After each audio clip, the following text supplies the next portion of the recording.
is a presentation of Main Street Media, your source for news, sports, and information on Main Street in Middle Tennessee.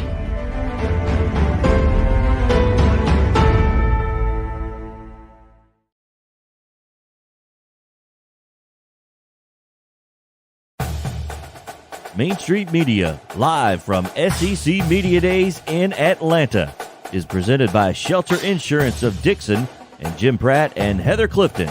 Shelter Insurance. We're your shield. We're your shelter. And in part by Bone and Joint Institute of Tennessee, Steve Jones Chrysler Dodge Jeep Ram Fiat, Jeff Eby for State Representative, Red Bird Realty, Porter Brothers HVAC LLC, Area 51 Tech Solutions, Micah Blunt State Farm Agency, Middle Tennessee Bone and Joint, Denton's The TV Store, Fast Stop Markets of Middle Tennessee, C&K Forklift Service and Repair, First Lending Solutions and Pam Witt, and by the Roxy 8 Theater of Dixon.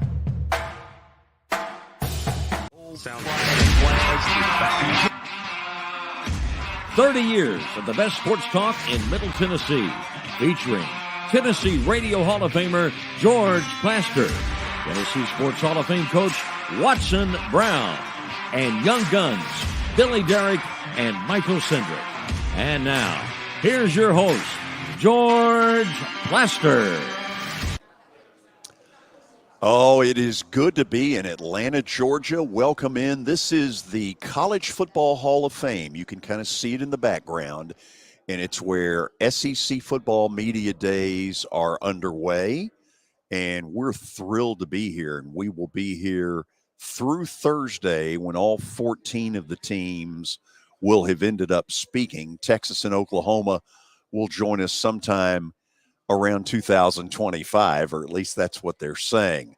Let's call roll very quickly and say hello to Coach Watson Brown, who joins us from the Plateau. Watson, how are you? George, I'm excited, man. As a coach, and I hadn't done it in 6 years, but as a coach, this is the start. I can remember like yesterday getting on those planes at Vanderbilt and heading to the SEC Media Days in Birmingham at the time, and when you got off that plane and hit the ground in Nashville, you knew it was game on and time to go. You've been working before that, of course, but this is really the punch the button. This is the start of it. Still feel it today, tell you the truth. Excited for football season to be here. So, Watson, as you can imagine, a lot of folks that I have not seen in a while, it was great to see Claude Felton, the longtime sports information director at the University of Georgia. We decided that none of these coaches are having as much fun as they used to. Then I got a chance to see the retired Duke football coach, David Cutcliffe. He sends his best wishes to you. He says he doesn't understand why Mac's still coaching. And then I asked him about the fact that he's skinnier than anybody in here. Man, he has lost a bunch of weight. He told me that his cardiologist told him, if it tastes good, spit it out. If How good is that? If I went with that, George, I'd die. He better quit pretty quick because he is all skin and bones. It's good to me that I'd have to spit out, man. I don't know if I could. He's got more discipline than I got. I know he's got more than you. I couldn't go on that time. No, but he looks great. He's going to come on with us on Wednesday, and we're going to relive a moment. The day after he took the Duke job, Watson, he came on my show and he said, "You think I'm nuts, don't you?" And I said, "Yes, I do." He got the last laugh. He did a heck of a job at Duke. No, he did a very good job. And I think Duke is a better job than Vanderbilt because of the conference it's in. Now, the conference is getting tougher. There's no doubt about that. The ACC is getting tougher. But just who you play is such a big part, George, of the job you have. And he did a heck of a job at Duke. Okay, let's take a vote. You think we let Billy in today? Yes. Let's do it. There we go. Didn't sound like a rousing vote of confidence. Let's say hello to Billy Derrick, who is also with us in Hotlanta, GA. Billy, how are you? George, I'm doing great. It's a blessing to be here in Atlanta. I know it's not your first rodeo here, but No, it is not. This is definitely my first rodeo. So it's been a blast so far, but we've got a big week planned. So you have update material prepared and ready to go? Yes, I do, George. Are you guys ready for the update? Oh, Let's I'm sure go. it'll be award-winning. Let's do it. We start with Brian Kelly, George. In his opening press conference here at SEC Media Days, first-year LSU head coach Brian Kelly pushed back against the idea that the school is underfunded and that LSU is as competitive as anybody else. He said, I don't feel like we're being outbid by anybody. I don't think that's the place of NIL anyway. So if we were being outbid, then we're going to be outbid if we have $50 million in our collective. So Brian Kelly, pretty confident in those boosters down there in Baton Rouge. So, Watson, who has put it out there that LSU is underfunded? My God, has anybody looked at that stadium? It's the support you have. It's the big money guys. They're not outbid. I mean, if they were, he's not going to say it right there in front of everybody. No. I can tell you that, but they're not. LSU is going to be fine. Just watch out. That's one that everybody's saying, does he fit? Blah, blah, blah. I'm telling you, I don't know if it's just this year, but it won't be long. He'll be right there with the big boys. Matt Moscona, by the way, will join us to talk LSU football around 4:40. Okay, Billy, what else you got? George, next piece of news here. We stay here at SEC Media Days with Greg Sankey. He had some interesting comments when he took the stage today. He said there is no sense of urgency for the league to expand beyond 16 teams. They announced their intent to eventually join the Big Ten. SEC Commissioner Greg Sankey, that's USC and UCLA. But he said they're not in any rush to make it 16 after Texas and Oklahoma eventually join in 2024. Boy, there's some this just in, huh? God, Watson. I mean, you and I could do that. George, again, it's SEC Media Days. Again, it just guys, means more. What's he going to say? No, we're going after 4 more. I'll tell you who they are right now. I mean, come on. Clemson. We could have written that before he walked to the podium. Oh, absolutely. I mean, geez. I mean, could there be a better job right now than that? I mean, they're sitting in the catbird seat. Who's going to turn them down? Nobody. One, possibly Notre Dame. That's it. That's the only one. Let me ask you this. Do you think they have unofficially talked Notre Dame and the SEC? Absolutely. Long before now. 3 years ago, probably before Oklahoma and Texas. I mean, yes. I'm not talking officially, but through whoever, yes, sirree, they've talked. Okay. Your gut feeling, Big Ten ahead of the SEC on Notre Dame? Yes, geographics, traditions, who they've played. I think the SEC would be 3, and the ACC, to me, is fighting for their lives, and their fight is Notre Dame. If they lose Notre Dame, look out. And they could get plucked before they get a shot at Notre Dame, guys. But I think that's the 3. Notre Dame will keep the ACC around because their sports are in the ACC, and they have played 1 season in the ACC. So they kind of owe the ACC letting them in to where they could play for the championship, play for the playoffs. And they got in that year, best I remember, right? They did, yeah. So yeah, I think the ACC is still around in this deal. I don't see them going to the ACC. I'll be shocked if it's not the Big Ten. When the time comes, don't think it's going to happen for, 2 more seasons? What is their contract with NBC? Just look at that, and that's going to tell you when Notre Dame makes a decision. Yeah, I think you're dead on right about that. Okay, item number 3 is what? George, we got some baseball. Clayton Kershaw It's about time. and McClanahan. What's his first name, George? I always forget that. Shane McClanahan. Shane McClanahan will start in the All-Star game tomorrow night. They will face, Kershaw will face Shohei Ohtani and Aaron Judge to start the game. So welcome back to the All-Star starter role, Clayton Kershaw. So, George, that'll be fun. Tomorrow night, All-Star game. Tonight, the Derby. Who you got? Who you got in the All-Star game? Or is the Derby more important? Sadly, the Derby has become more important. Watson, McClanahan has quietly become the best pitcher in the American League, and there aren't 5 people in the world who know who he is, but he's really good.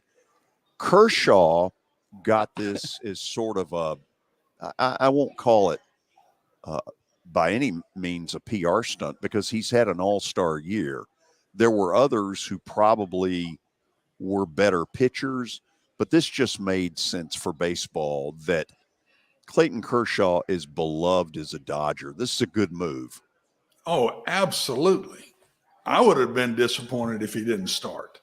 Yeah. There's a lot of them that had good years, yes, but he's right there with them. And with it being in their stadium, that's a no-brainer to me. And McClanahan, is this not typical of Tampa Bay, of this baseball team? I mean, it's people come out of the woodwork that are really, really good players, and you say, where'd he come from? What got him to where he is today? I mean, this program, this team has done this the last 2 or 3 years, George. Absolutely. It's why Tampa Bay competes, because they have no payroll. Their payroll is probably 20-25% of the Dodger payroll, and yet they have hung tough. I don't know how much longer they can.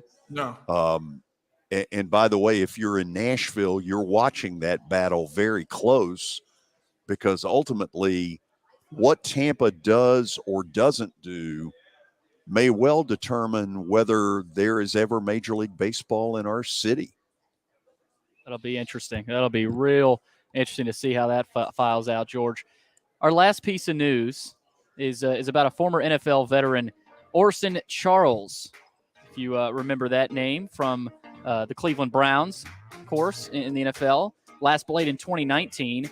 He also played for the Bengals, George. He was arrested after pulling a gun on off-duty officers.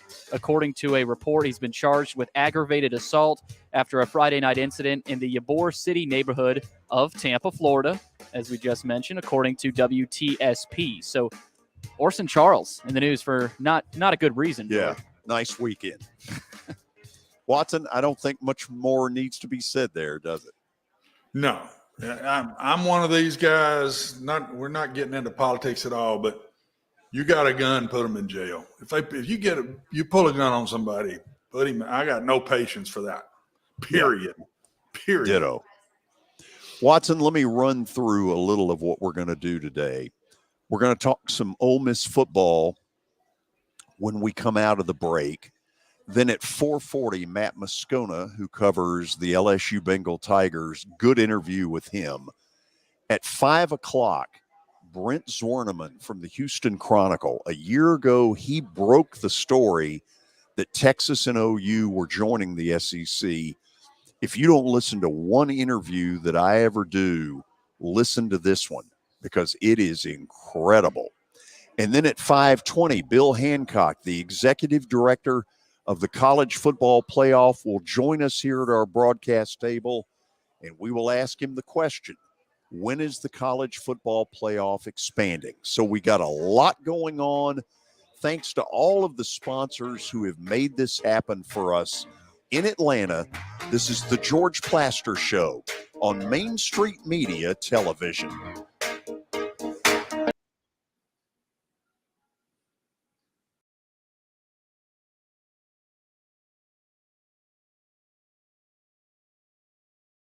Buying or selling a home can be a very personal experience. Why not go with the team that receives nearly all of their business from referrals? Clearly a trusted name in real estate. The Justin Tucker team with Platinum Realty Partners has sold more than 500 homes in the last 7 years. Voted best in Sumner County multiple times. Proven to be trusted with your most personal assets. Call the Justin Tucker team with Platinum Realty Partners at 615-906-8458. The Justin Tucker team with Platinum Realty Partners, Middle Tennessee's most trusted team in realty.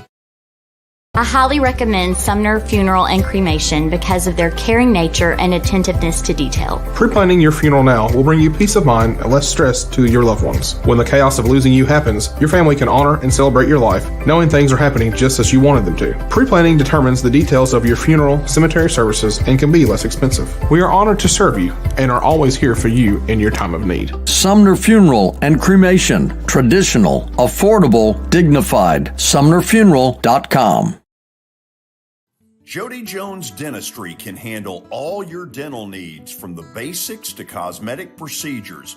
All of this in the nicest dental facility I have ever seen. Jody has done it right. They're located conveniently at 55 Music Square East, and for an appointment, it's simple. Dial 615-259-5100 and tell them Plaz sent you.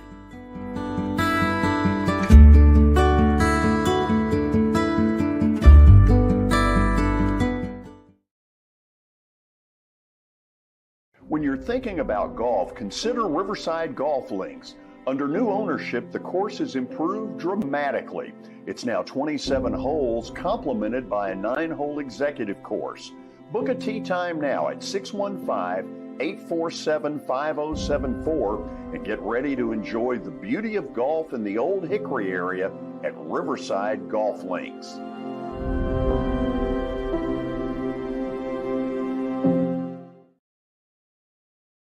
This is attorney Bart Durham, and this is me. I'm Aaliyah. Keeping in good physical condition is really important to me.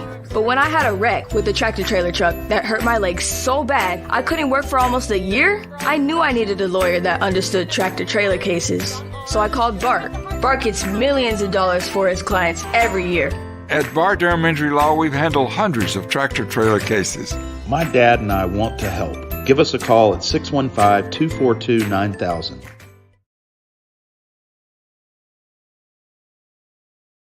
Hey everyone, I'm John English. This is Keith Wallace, and we would like to welcome you to John English Antique Sports and Cards in Shelbyville, Tennessee. We specialize in graded and ungraded sports and non-sports cards, vintage wax boxes, and unopened cases. We have a large selection of PSA graded cards. We also specialize in old sports collectibles, baseball, football, basketball, golf, and tennis. You can find it all at John English Antique Sports and Cards. We are happy to be associated with Nashville's greatest sports antique, George Plaster.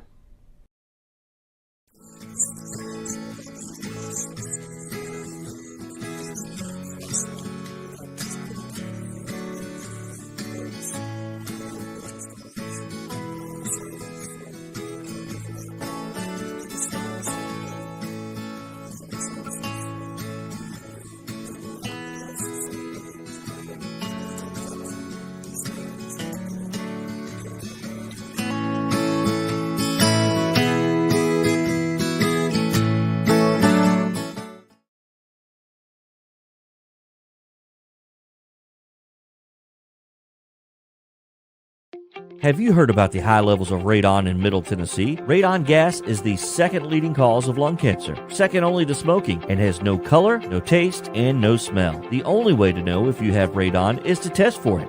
Duret Radon Mitigation offers testing for small and large-scale residential and commercial properties, plus mitigation services. Visit DuretRadonMitigation.com to request testing or get a free estimate for mitigation. That's DuretRadonMitigation.com.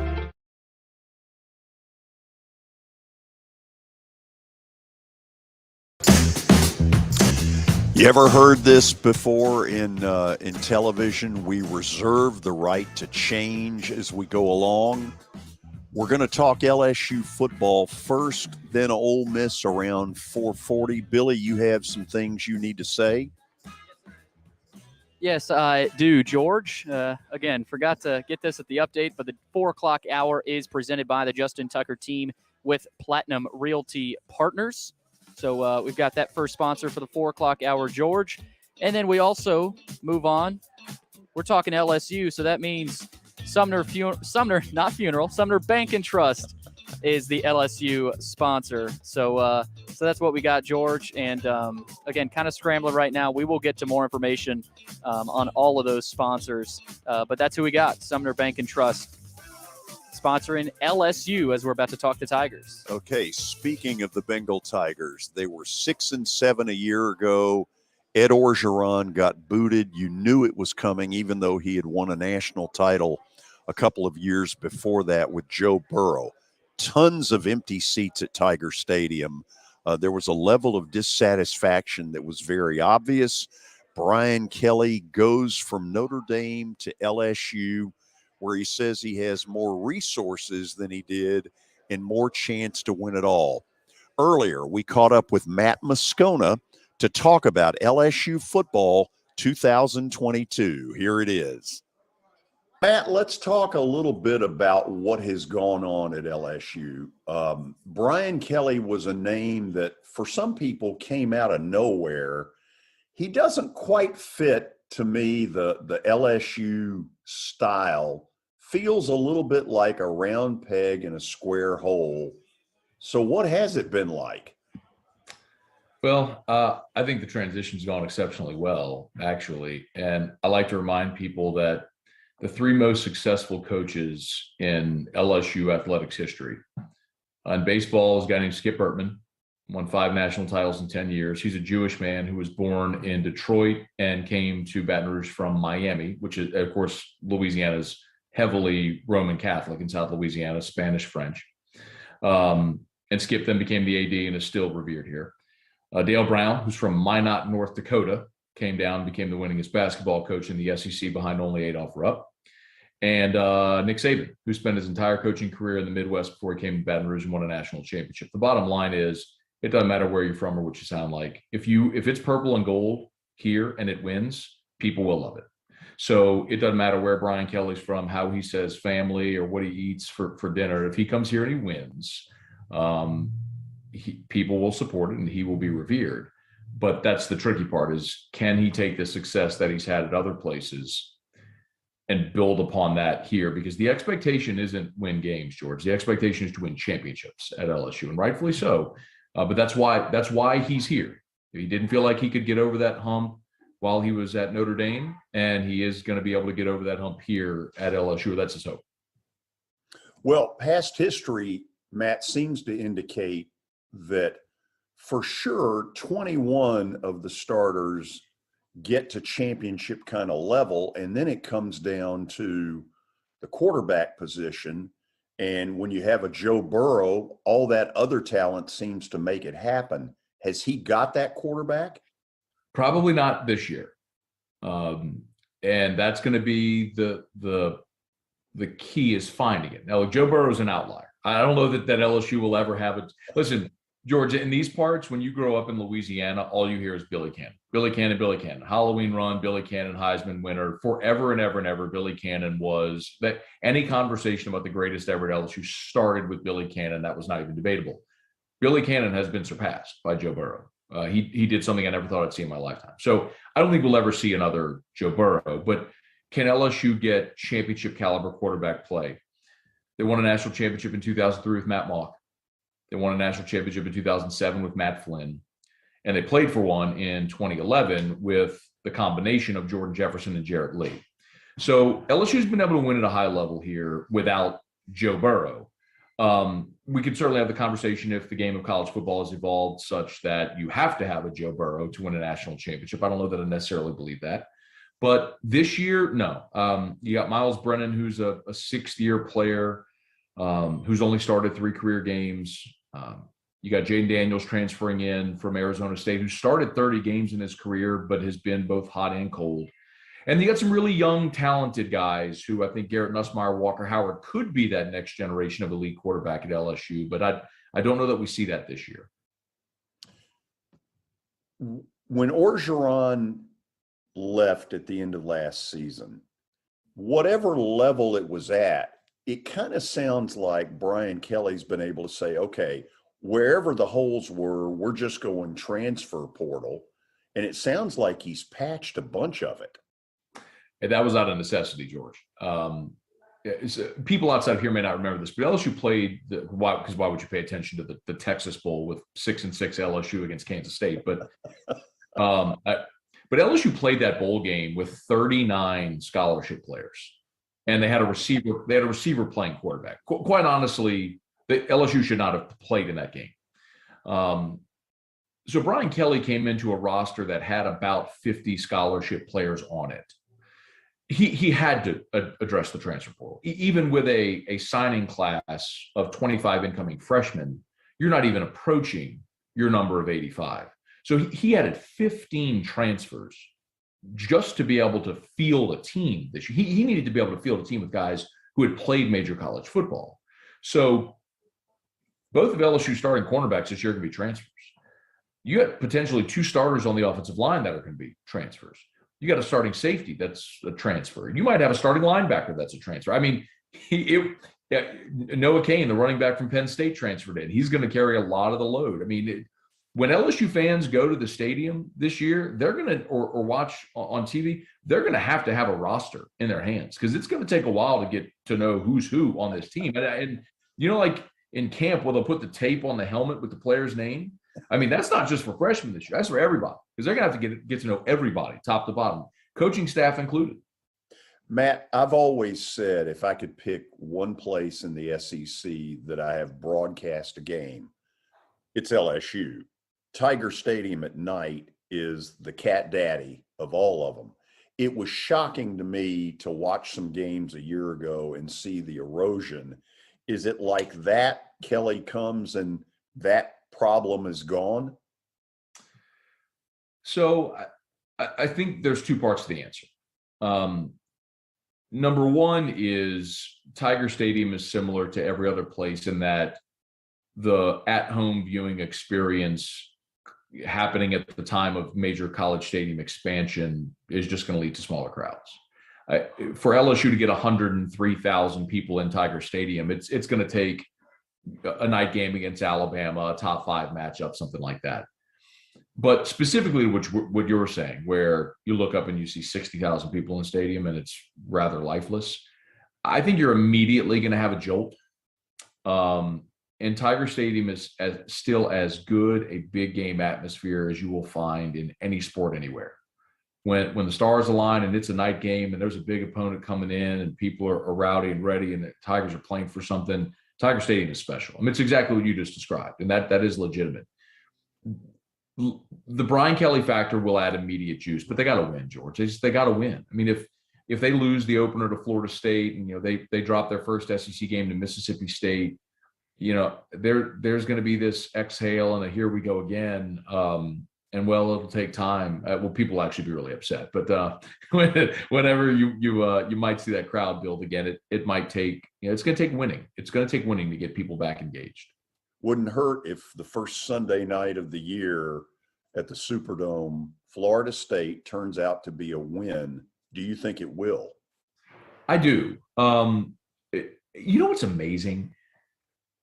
I know you'll remember, but throughout the 90s, Florida State set a record for the most consecutive seasons finishing in the top 5 of the AP poll. I mean, they were as awesome as any program was in the 90s watching them. I mean, the Flamin' Spear in midfield, Chief Osceola, the Tomahawk chant. I mean, Charlie Ward and Warwick Dunn, and all the way through Chris Winke's highs. But God, they were so good. You realize Florida State has not had a winning regular season since 2016.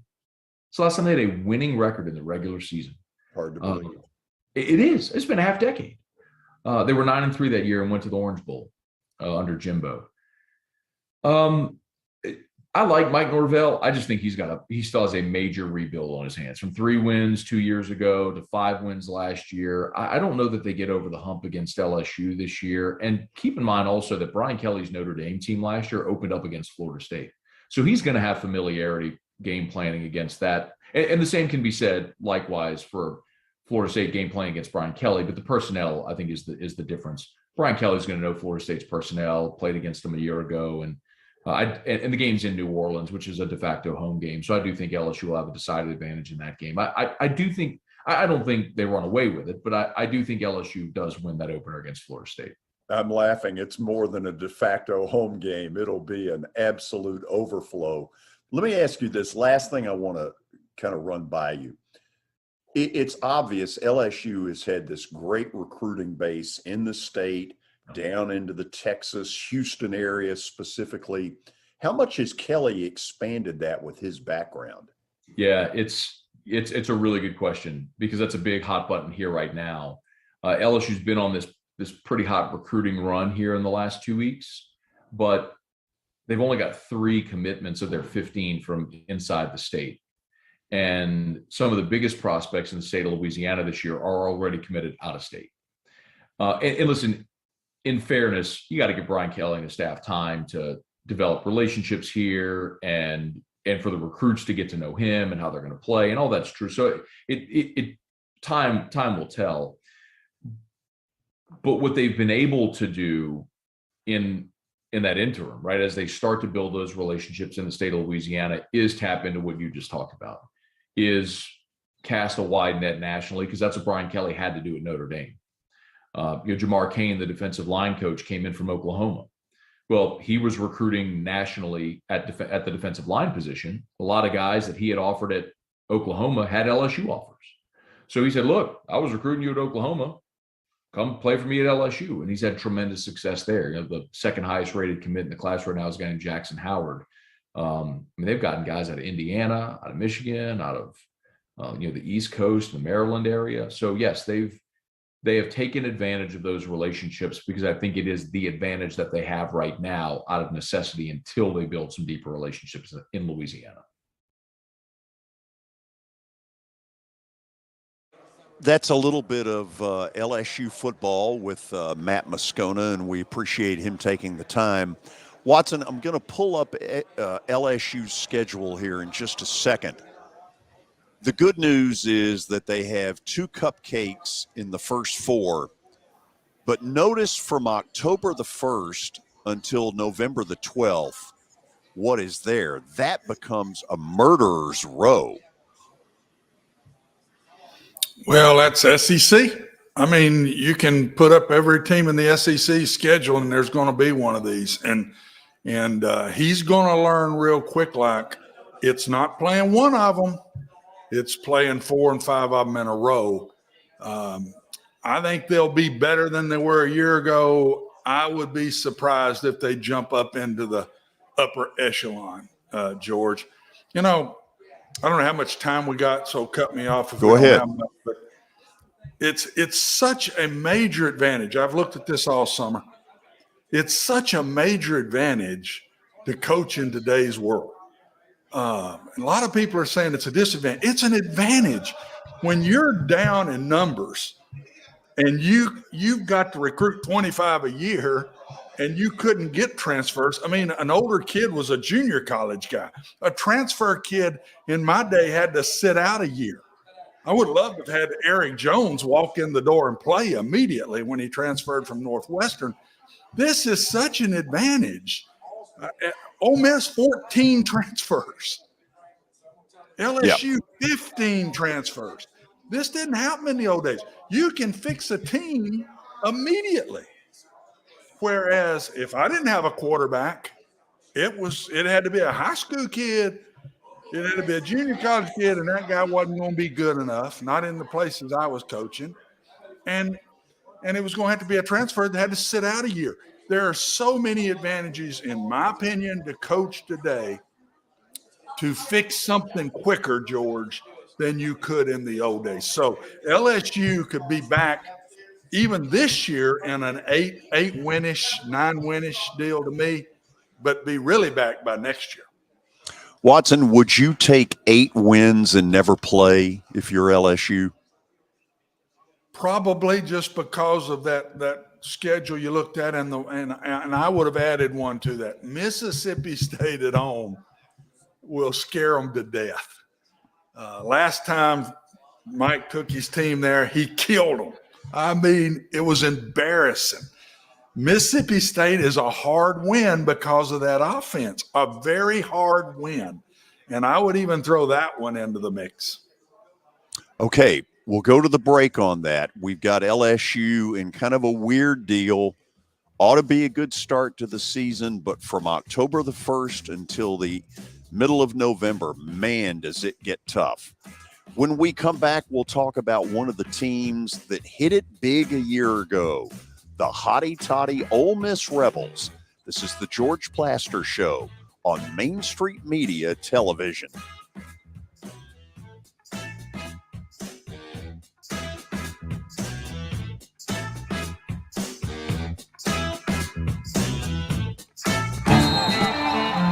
How do you measure success? In points? In wins? Or trophies? At Shelter Insurance, we measure success in the quality of our products and services, in our community support, in being there when you need us most. We're your shield. We're your shelter. For auto, home, life, or business insurance, see agents Jim Pratt or Heather Clifton in Dixon. At Porter Brothers LLC, we look forward to discussing your plans, resolving concerns, and making improvements to the comfort, health, and efficiency of your home. With the right system operating at its best, you save money, better enjoy the living environment, and increase the value of your investment. We handle all makes and models for seasonal HVAC maintenance and repairs and offer free estimates on replacements. Call us today at 615-446-8067, 615-446-8067.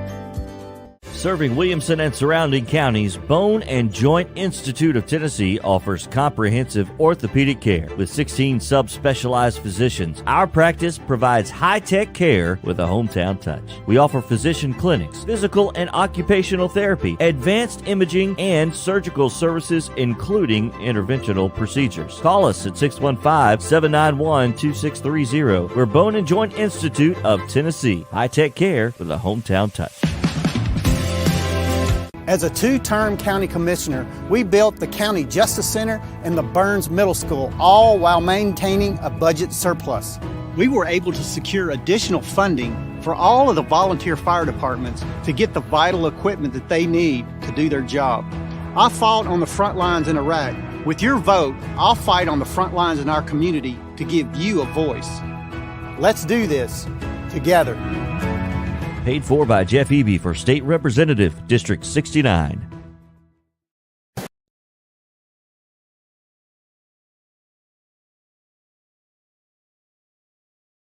Area 51 Tech Solutions is focused on expert service with quality parts at an affordable price.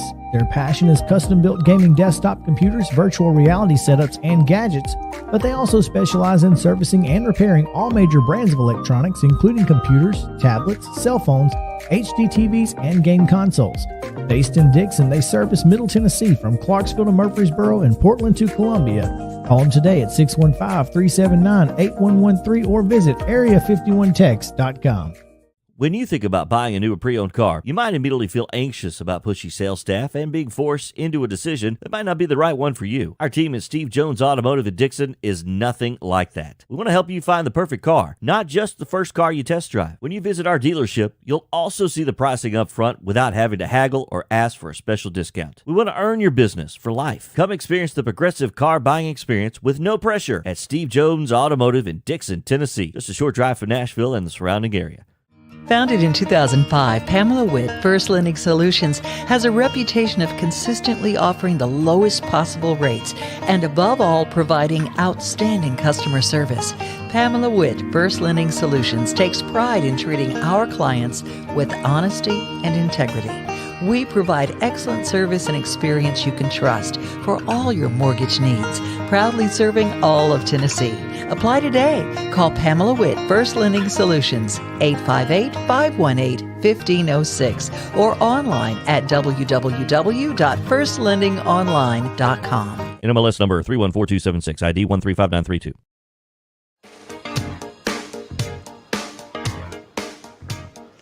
We are back as our coverage of SEC Football Media Days continues. I want to thank all of the sponsors who have gotten involved with us, because there have been a bunch of them, and you're going to hear about them over the next 4 days.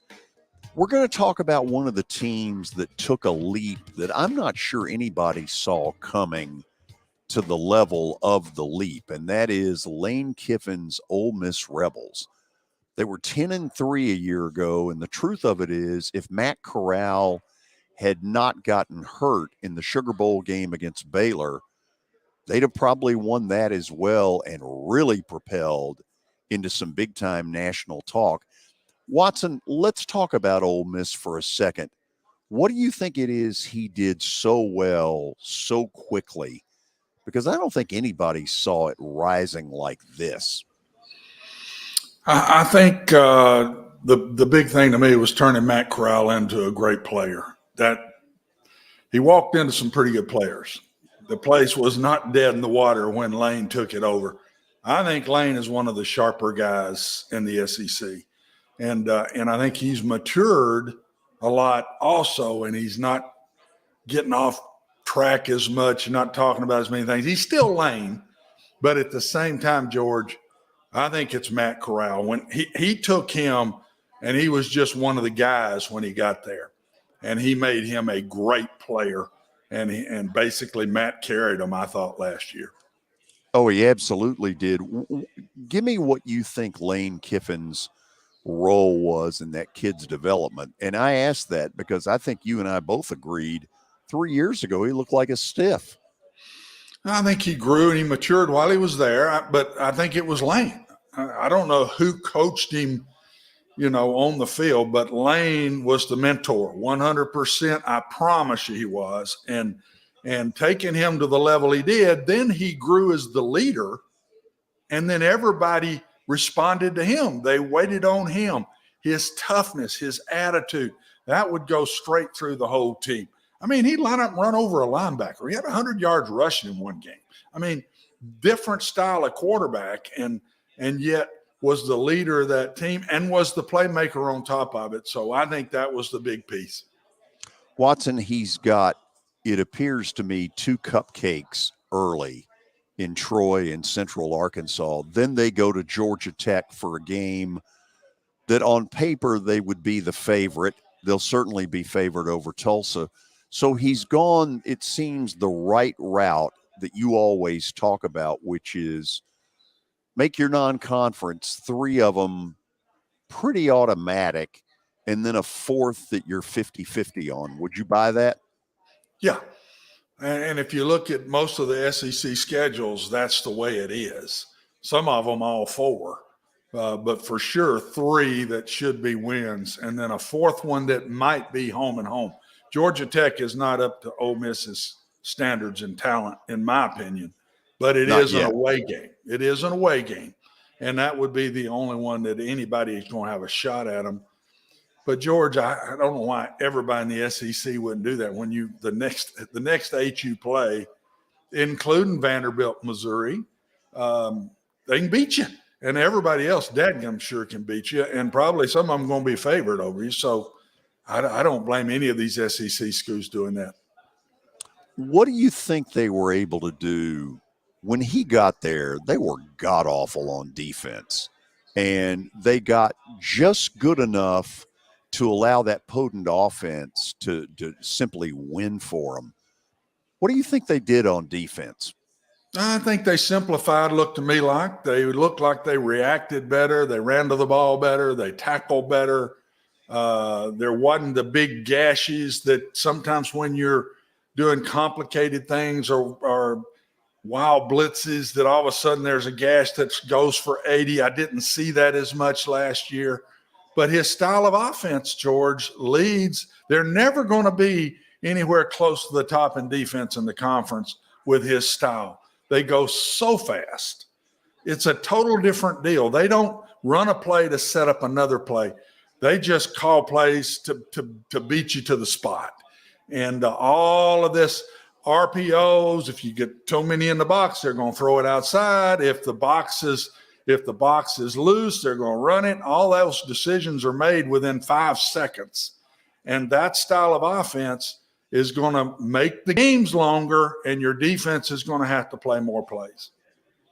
Watson, if you're a defensive coordinator, Do you ever walk into Lane Kiffin near the end of the year and say, look, you got to cool it a little bit because while you're having fun on your end, defensively, we are dying? Absolutely not. You came there under the purpose of how you were going to play defense, and you knew the style of offense that Lane runs or any of these fast-paced people. You go in and do that, that's insubordination. This is the style they play. You take that defense and you do the best job you can. I don't care if you're ranked 7th or 10th or 12th or whatever it is. You make them the best they can be, and you help win games. The whole idea is to win games. It's not to be the number one defense. It's not to be the number one offense. It's to win games. And there's no way you go in as a defensive coordinator to Lane and say that. Okay, Matt Corral's gone. So do you have a right to expect offensively for this to be anything close to what it was? They will be good on offense. Lane's just never bad on offense. They will be good on offense. They're going to be up in point totals and especially yardage because of their style. He don't slow it down for nothing now. I mean, he's the fastest guy that I know in what he's doing. And they will be good. As good as last year, I doubt that, unless some quarterback matches Matt Corral. Don't think that will happen, but they will be good on offense. They're always going to be hard to stop, man. Billy, who heads up our Ole Miss coverage? Our Ole Miss coverage is Grecian Family Restaurant. And George, that's pretty much all I got right now. But like I said, throw you a little curveball. That was a curveball, George. That Was was a curveball. Grecian Restaurant and Bakery in Spring Hill is proud to bring the best food and service possible from breakfast to dinner. Whether you dine in, take it to go, or need it delivered, Frank and Sasha know the importance of family dining and community, and they routinely host fundraisers for schools and individuals. They invite you to join them for trivia on Tuesday and Kids Eat Free Wednesday. Grecian Family Restaurant and Bakery, located on Wall Street in Spring Hill. Order online at GrecianPizzeria.com. God knows I should have been the one doing the you would have been a little bit more comfortable doing that, George. I would have been, absolutely. So, Watson, I don't think it's any surprise that today Lane Kiffin sounded off. He was asked a question by a reporter from the Wall Street Journal about recruiting, and, they come to the Ole Miss campus and they, get put in a Rolls Royce and, all this kind of stuff. And he kind of sounded off about all of it and just said, he said it comes down to whether your boosters are willing to help you. And he just called this whole thing a mess. And he said, I feel like I'm going to be more honest about it than most of the coaches that get up here. I'll admit, I was a little surprised. Honestly, to me, George, he didn't say anything Mac didn't say to us. Mac is a little bit not to the point as much as Lane, but both of them said the same things. And we've said it, George, for the last year. It's the Wild Wild West. And I thought one of the interesting things I read today was the athletic director at Ole Miss makes the statement, we're backing off of our stadium expansion because the NIL is taking a lot of our money from our alums. I thought that was a real interesting statement. They've got to get this under control, George. It's another great reason that these top Power Fives, it's better jobs as a coach right now than it's ever been, because they've got deep staffs of recruiting where you can get into this transfer portal. I went into Vanderbilt. There must be 15 people sitting there just working on recruiting. I had a recruiting coordinator and 9 coaches. It's a different world. And so I think it's such an advantage now to be at the really good schools of the Power Fives. These people want to come to their school. You've got the money through your boosters to help bring them to the school. I thought it was real interesting when Lane said, well, do you want these? He said, these boosters know the right ones to go to. And he said, well, heck, do you want them just to be making their own decisions who they give the money to? They're going to be telling me who to start then. So this is a process. He knows it. All these coaches know it. It's got to get under control, because if it don't, it's just going to get wilder, in my opinion. Or to repeat something David Cutcliffe said to me, why is Max still coaching? Maybe because he's got one of the better jobs in the ACC. You got that right. He's getting those transfers, and he's getting NIL money, and maybe that's why he's hanging around. Watson, guess what comes up next? What's that, babe? Stat of the day. Stat of the day. Oh, boy. Yeah. We're kind of over here lately. So. A week ago, I couldn't even get to 1 out of 5. I was 0.833 out of 5. You and I need to team up. That's the only way we can do it. We got to do better. 2 idiots make one smart guy. So maybe we can do it together. From SEC Media Days in Atlanta, Stat of the Day is coming up next. This is the George Plaster Show. How do you measure success? In points? In wins? Or trophies?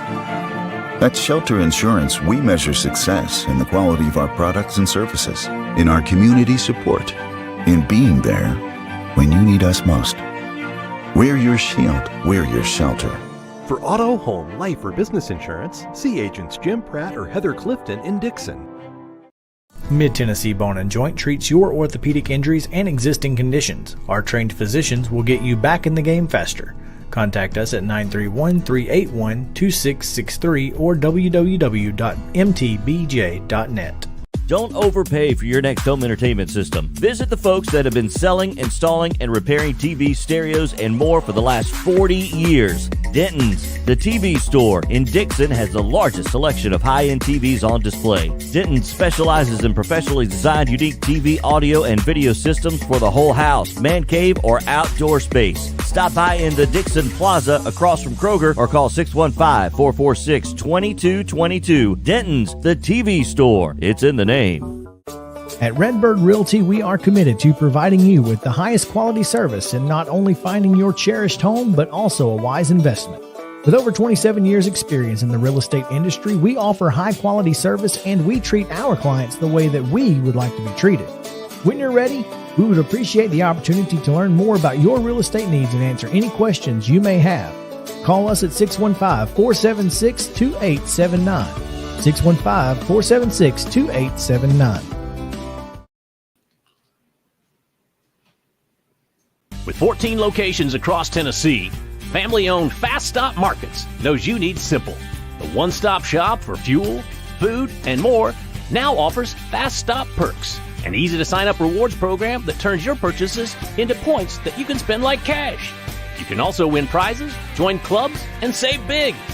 Get your Fast Stop Perks card at checkout or download the Fast Stop Perks app to start earning your points today. Fast Stop Markets, keeping you moving. C&K Forklift Repair understands that a non-working forklift puts a hold on your team's ability to do its job. Our certified technicians work quickly and efficiently 24 hours a day to repair and provide maintenance on your forklift using only high-quality replacement parts. With over 15 years experience, C&K Forklift Repair also provides training and instruction for forklift operators covering all of Middle Tennessee, Southern Kentucky, and Northern Alabama. Give us a call, 615-651-2735. State Farm Agency Micah Blunt is proud to bring you live coverage from SEC Media Days. Micah was born and raised in Tennessee and takes pride in providing the highest degree of protection for all customers. State Farm offers auto, home, and life insurance at the price you can afford. Located in Dixon, Tennessee, like a good neighbor, State Farm is there. Give Micah and his team a call today to help with all of your insurance needs. Serving all of Tennessee, call 615-229-2999. That's 615-229-2999.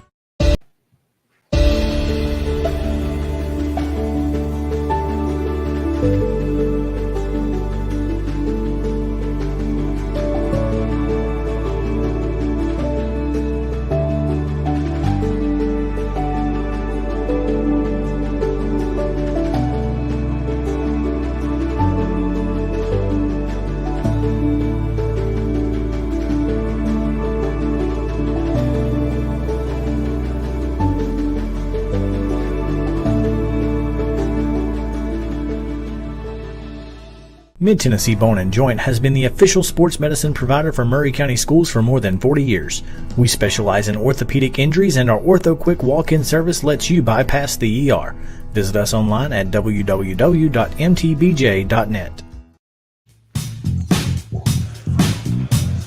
Okay, we are back.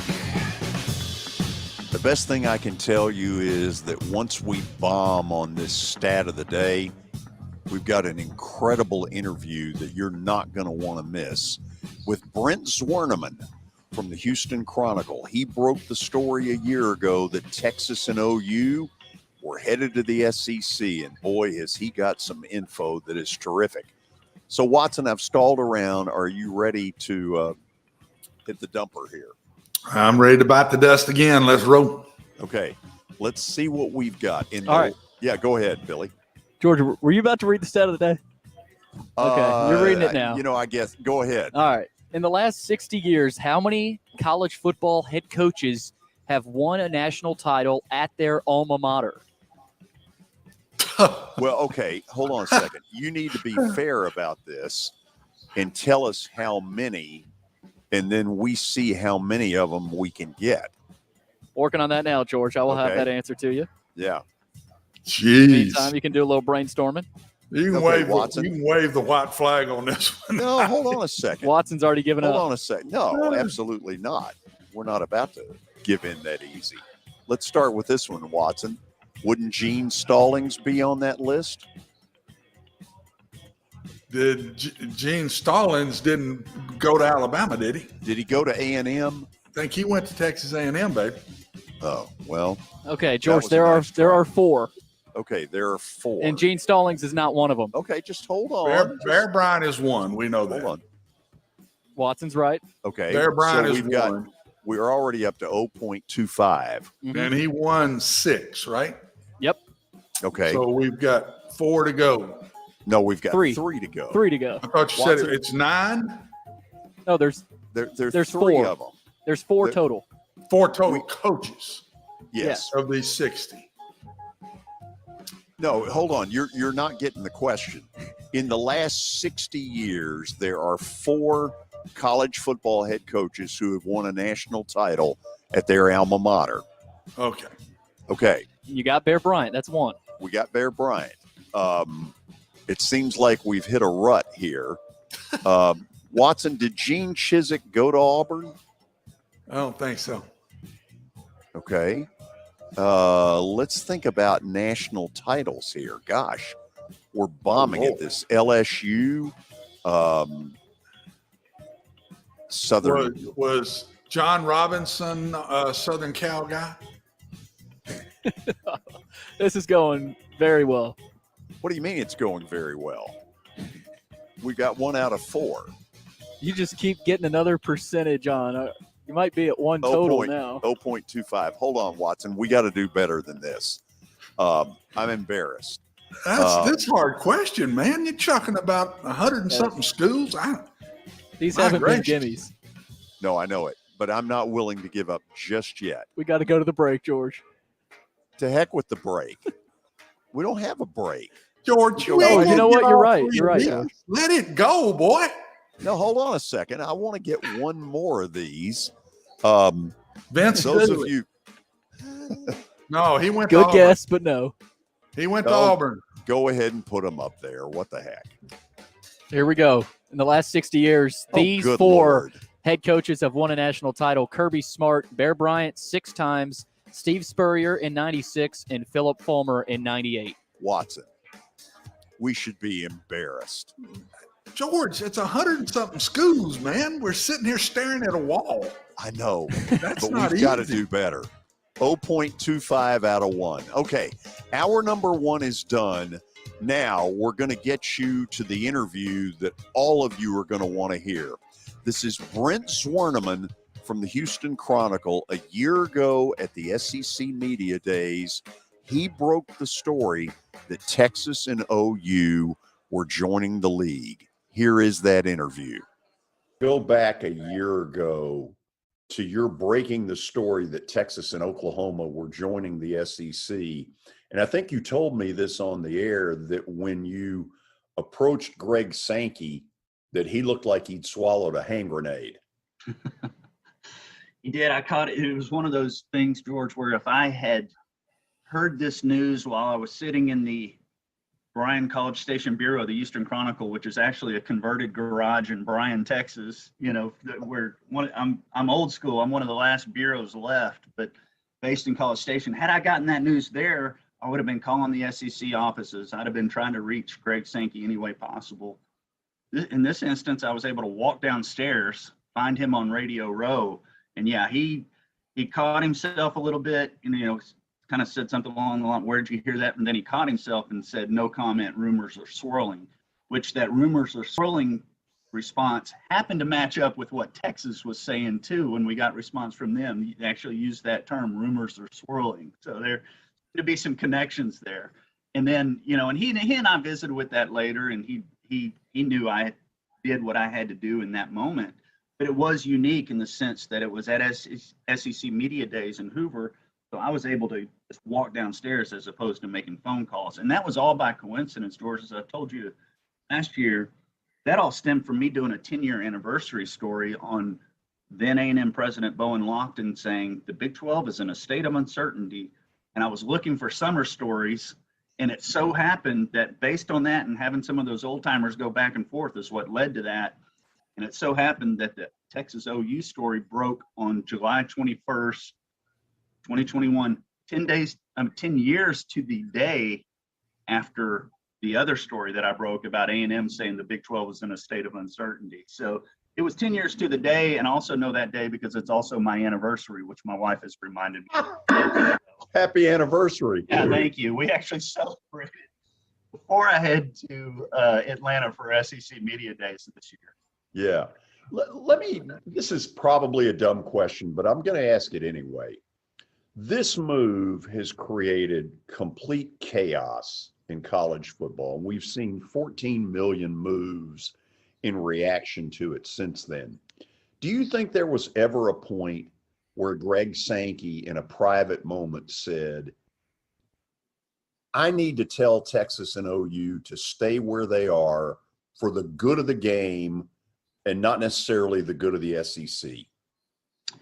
I don't think so, and here's why. Because he would have, their thinking was at this point, from having visited with so many people in the past year on this, is that Texas and Oklahoma were looking to get out of the Big 12 no matter what. So if it wasn't going to be the SEC, which makes sense geographically, it's still just crossing a river and not crossing the entire Midwest or a desert to get to a new league, then they would have turned their attention to possibly the Big Ten, the ACC along those lines. So there was never that thought, if you're trying to add those two programs, those two prominent programs, you would never have passed on that opportunity and then watched them go elsewhere. And then you're trying to add another couple to become a super conference at that point. So I don't think that ever crossed his mind.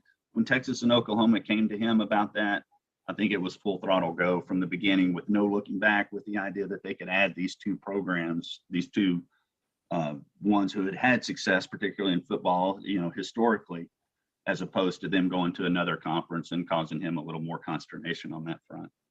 Okay, another kind of dumb question. Did Texas and OU just sit down together, even though I think they hate each other, and say, let's contact the SEC? How do you think that all started? I think it was contact among their very, very top officials and saying, hey, this Big 12 thing is not working out for the long term, and look where this game is headed. Look where this college athletics is headed. And so even despite their many differences, got together and said, SEC is our first choice. Let's go see what, and from everything I understand, it was their first choice, because again, it does. I'm still one of those old school guys like you, George. To me, things make sense geographically in terms of travel when you're talking about some of the other sports, women's basketball or whatever on down the line, that they're not that far away. And so why would you go to the ACC when you could go to the SEC? So I do think that the very top of the chain at Texas and Oklahoma, they got together and they said, okay, let's go to Greg Sankey and see where this goes from here. Brent, Gundy brought up a few days ago the whole, why are they even in our meetings? And that, maybe he was kidding. I'm not convinced he was. I think he was saying. You never know with him. Yeah. Yeah, I think he was saying, you all need to get the hell out of here. Right. What is causing the delay in Texas and OU coming to the SEC? Georgia, it was so interesting because I covered A&M a decade ago, which is now more than a decade ago because they had just celebrated their 10-year anniversary of joining the SEC. When all that first came out, same type situation with A&M and then adding Missouri to it, the idea that it was going to be maybe 3 years, but 2 years before A&M left the Big 12 for the SEC. Well, things were so ugly and awkward for the Aggies in particular. That was my discipline. That's who I was covering. So I saw it up front that things started accelerating. So within a year of all that coming out of that breaking news, they're joining the SEC. It was a much less complicated situation. Texas and Oklahoma would love to be joining, but would love to be probably in the SEC this year. If it had been a similar situation, they would have already been in and would be playing an SEC football schedule this fall. It's not a similar situation. All the TV contracts, all the exit fees.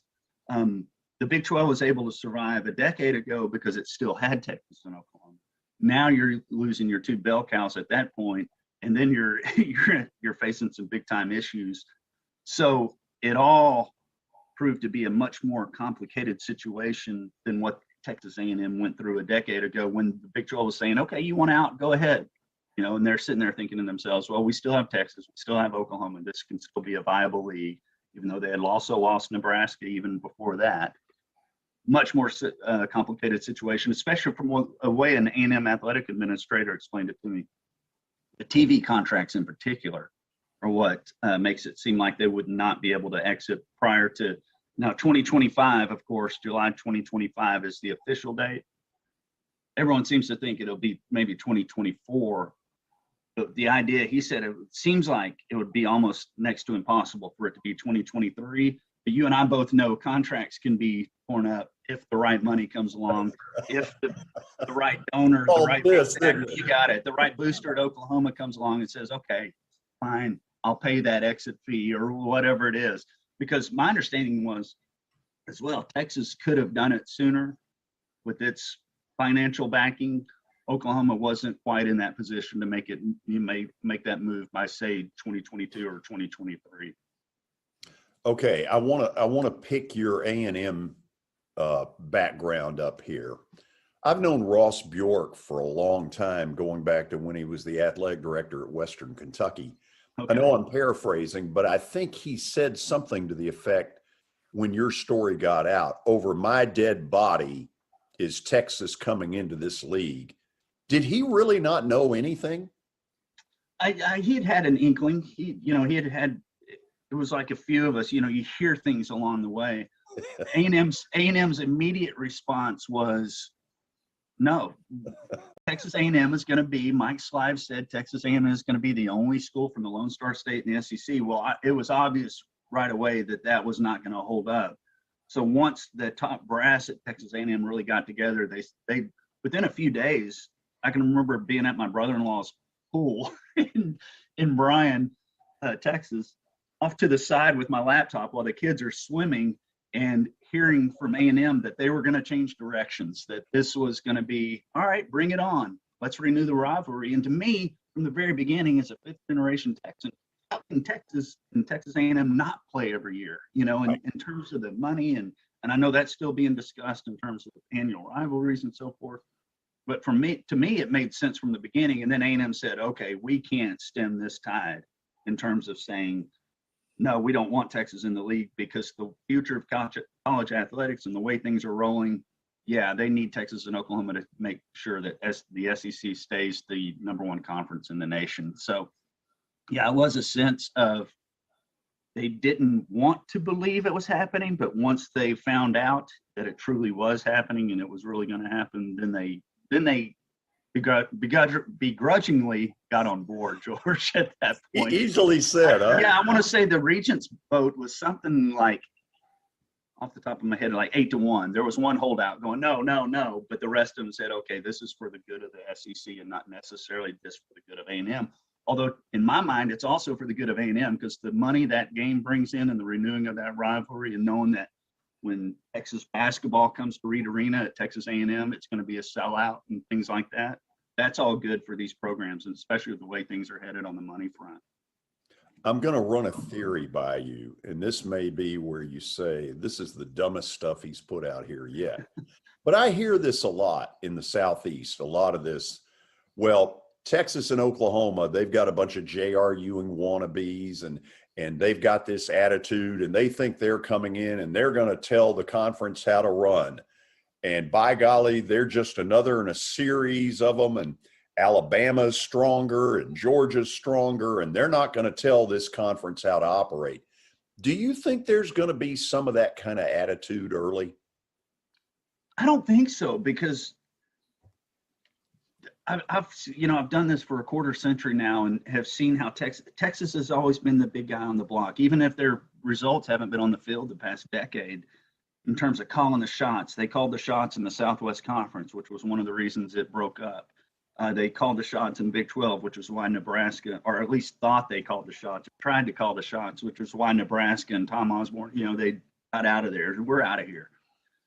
I don't think it's going to be that way in the SEC. I think they realize they're getting to be a part of something that's much bigger than what they are. And I've seen it firsthand over the past decade. And I think it's been a whole lot of fun, and it's been really advantageous and really a positive thing for Texas A&M to be in the SEC.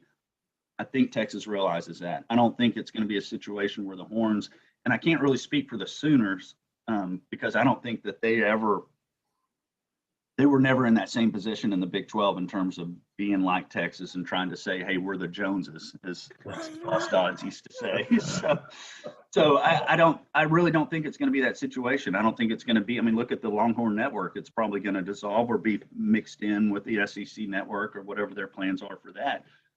10 years ago, A&M used the Longhorn Network as their excuse to get out. So it is interesting now that that's probably going to be dissolved as all part of this. And I do think Texas on that front, and plus Texas that name doesn't mean what it meant a decade ago too, after Mack Brown had won a national title and had him in the national title game and had him as one of the nation's better programs. They have a lot to prove again, on that front. If we're talking about the bread and butter, the money, the breadwinner, football. So they'll come into the league, and I don't think it's going to be a situation where they try to throw their weight around. And I don't really see that moving forward either, because the SEC is much bigger and much more powerful than a program like Texas. How do you think the SEC is going to figure all this out, scheduling and dividing into divisions? And do you think Clemson and Florida State types are headed to the SEC? That's a tough one, because then you say, is this eventually going to be the way it's headed right now? Is it going to be the NFC versus the AFC in terms of college football with, 32 on each side or what have you? So in terms of scheduling, and this is wishful thinking on my part as a guy who always looked forward to the A&M Texas game as a kid, and then suddenly I'm getting to cover it, and man, what a thrill that is. I really, really hope they go with that 9-game schedule where you have 3 rivals. Because Texas and Oklahoma have already said that they would be the annual meeting between those two in the SEC if it's just if it's the 8-game big schedule and you play the one permanent rival. So where does that leave the Aggies? Suddenly they're playing the Longhorns every other year and so forth. I just don't see how that's going to work. I know some of the programs, your Vanderbilts and so forth, don't necessarily want that, but from like an A&M perspective, you want to play Texas every year, you want to play LSU every year, and maybe Arkansas. The old Southwest Conference get together that they have as well. So I do think, and again, maybe it's wishful thinking, that they end up going with that 3 permanent rival deal, because there are if you look across the SEC, it's not just Alabama versus Auburn, it's Alabama versus Tennessee, and, and on down the line. You got to play those annually. Now, in terms of whether Clemson, Florida State, yeah, you can see where a guy like Greg Sankey is looking around going, okay, I guess we got to add more because the Big Ten is doing the same thing, over there. And so, yeah, man, that's a tough one in terms of whether it is going to end up being just like 2 major super conferences. It certainly looks like that might be the direction it's headed. Last thing for you. When these schools all get together at these meetings in May and throughout the year, does anybody in the room say, let's get rid of Vandy? They bring very little to the table. I hear you. On down the line, I don't think that's anything immediate, but as things continue to progress, I love those trips to Nashville and so forth, the ones I've been able to take part in when A&M's played Vanderbilt and so forth. But yeah, you do wonder, but then you look at it again and go, hey, they've won some baseball titles and so forth. They've contributed on that front. Football is always going to be one of those tough deals, just like Rice was in the Southwest Conference. You just didn't expect them to compete for titles in the later years of it. So if you have that expectation, I haven't heard that specifically, but you do feel like maybe if there's a lot of shuffling going on down the line as they are trying to position themselves and beat, crazy as it may sound, 32 teams and everything, that maybe they would not be part of that equation, but I haven't heard anything specifically on that front. And I'm always feel like I'm always glad to have programs like that as part of a conference as well, that are, big on academics as well and so forth. Okay, incredible interview with Brent Zwerneman, as we knew it would be. Watson, give me 30 seconds on it now. We're going to talk a lot about it later in the hour. Just the way of the times to me, George. It's the way of the times, and these schools are taking care of themselves, man, and that's what they got to do. Oklahoma and Texas knew they needed to go, and they stayed and helped the Big 12 as long as they could. They knew they had to go. The money was leaving them. They weren't getting the contracts from ESPN the same way. They had to go. They initiated it. Can't blame the SEC whatsoever. They turn it down. They'd be in the Big Ten today. Okay, Billy, we're going to say that the interview with Brent Zwerneman had so much Texas A&M that may be part of our Aggie coverage. It might just be, George, and it is a part of our Aggie coverage. All Access Coach Leasing is the sponsor. All Access Coach Leasing LLC provides professional entertainer tour transportation with over 20 years of experience in the entertainment industry and driving for some of the country's most successful tours. All Access has established itself as a premier provider of buses and transportation services. Call 615-230-7400 or visit allaccesscoach.com. Okay, well done. When we come back, and it may be a minute or two before he gets here, but the executive director of the college football playoff system, Bill Hancock, is going to join us. We got a lot of stuff to talk with him about. Is there going to be an expansion? Will it be 6? Will it be 8? Will it be 12? We'll get to all of that and more as our coverage from SEC Football Media Days continues on Main Street Media Television. Buying or selling a home can be a very personal experience. Why not go with the team that receives nearly all of their business from referrals? Clearly a trusted name in real estate. The Justin Tucker team with Platinum Realty Partners has sold more than 500 homes in the last 7 years. Voted best in Sumner County multiple times. Proven to be trusted with your most personal assets. Call the Justin Tucker team with Platinum Realty Partners at 615-906-8458. The Justin Tucker team with Platinum Realty Partners, Middle Tennessee's most trusted team in realty.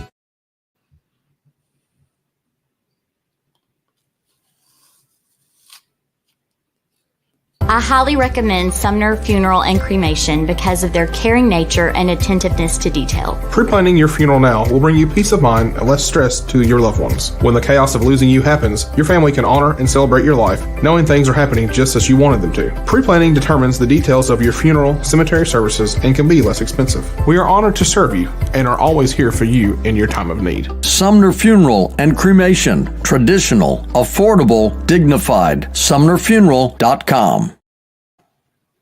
Jody Jones Dentistry can handle all your dental needs, from the basics to cosmetic procedures.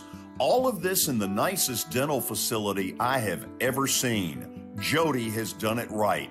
They're located conveniently at 55 Music Square East, and for an appointment, it's simple. Dial 615-259-5100 and tell them Plaz sent you.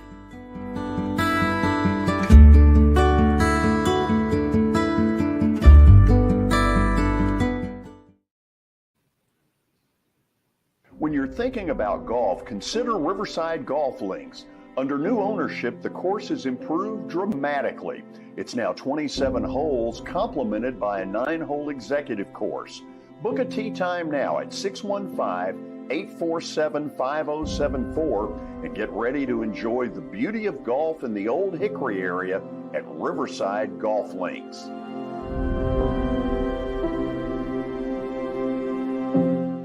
This is attorney Bart Durham, and this is me. I'm Aaliyah. Keeping in good physical condition is really important to me.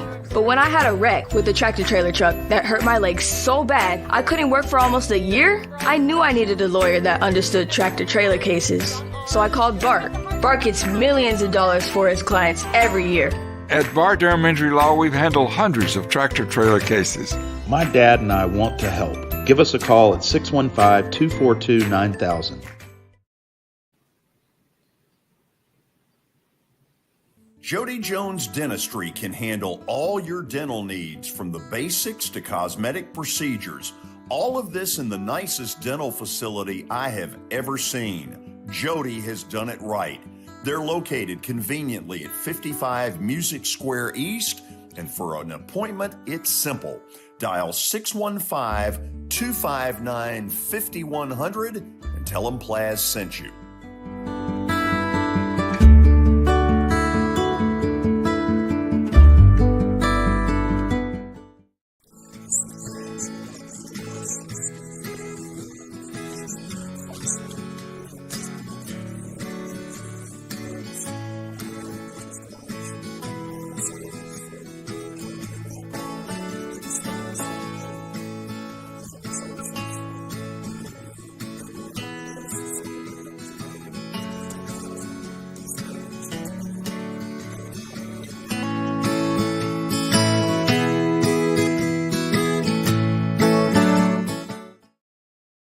Have you heard about the high levels of radon in Middle Tennessee? Radon gas is the second leading cause of lung cancer, second only to smoking, and has no color, no taste, and no smell. The only way to know if you have radon is to test for it. Duret Radon Mitigation offers testing for small and large-scale residential and commercial properties, plus mitigation services. Visit DuretRadonMitigation.com to request testing or get a free estimate for mitigation. That's DuretRadonMitigation.com.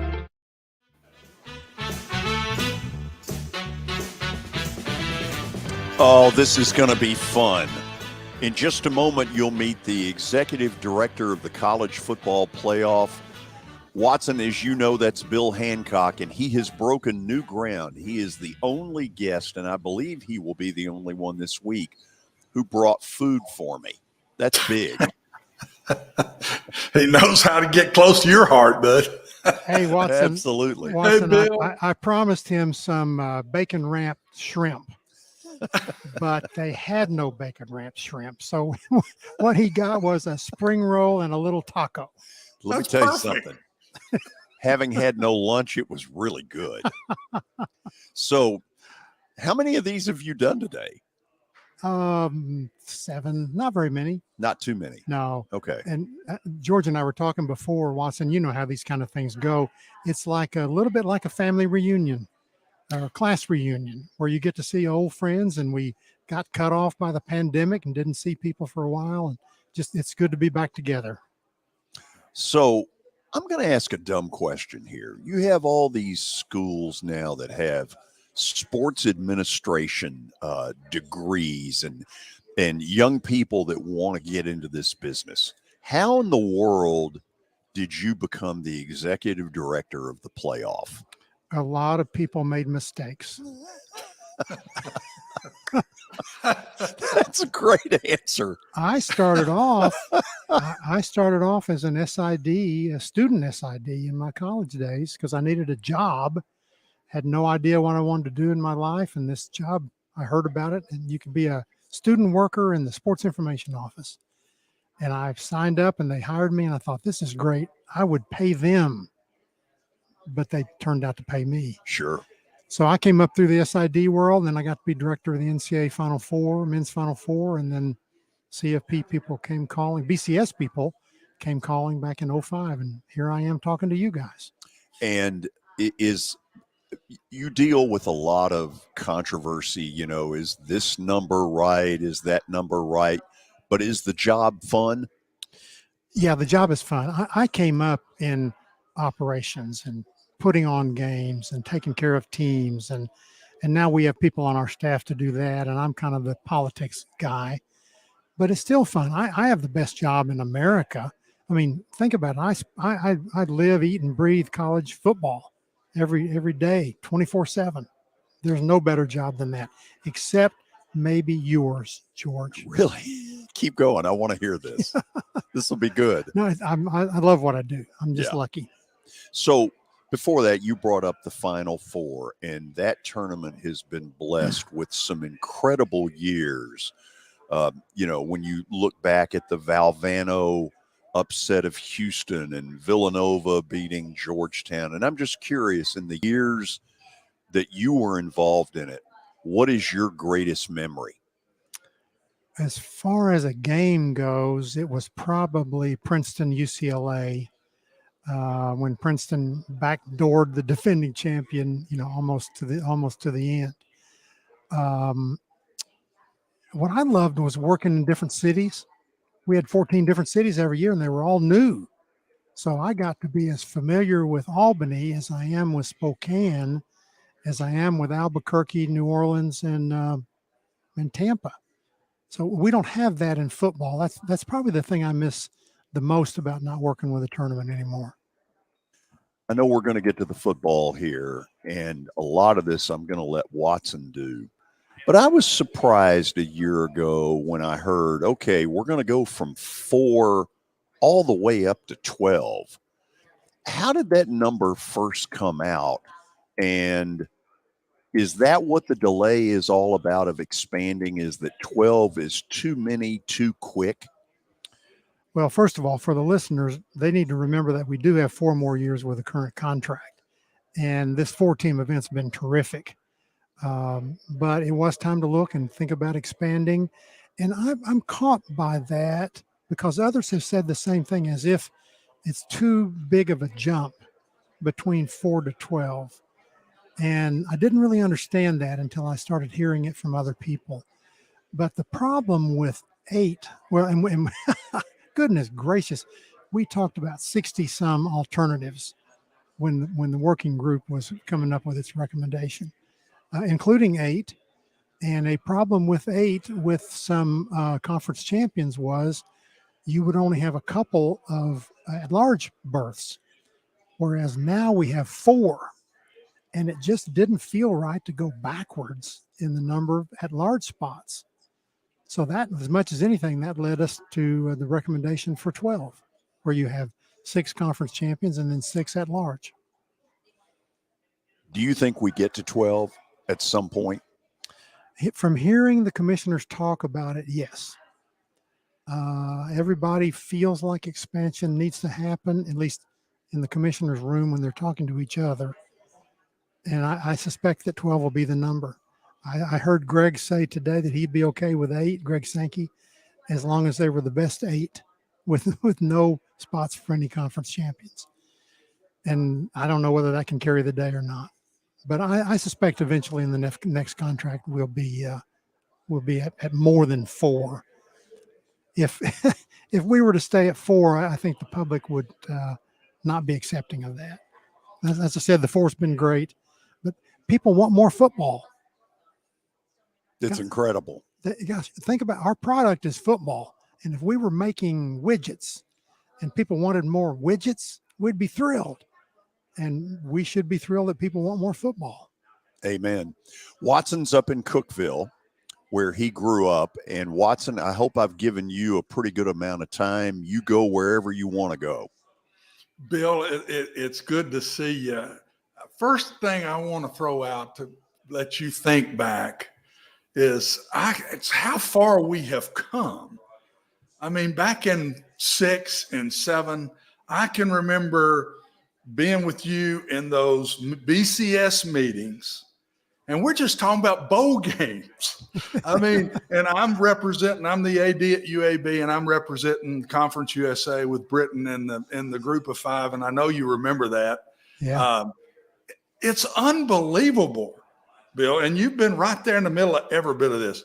Just talk a little bit about how far college football has come and how much change we've had since we were together in 06, 05, 06. Yep. I'm glad you remember that. We had some fun at those meetings. We have come a long way from, remember they started the Bowl Coalition and then the Bowl Alliance, and then the BCS came along, and those were all just bowl pairings exercises, just a way to make sure that the bowl games had good matchups. And that was the best the commissioners could do at the time.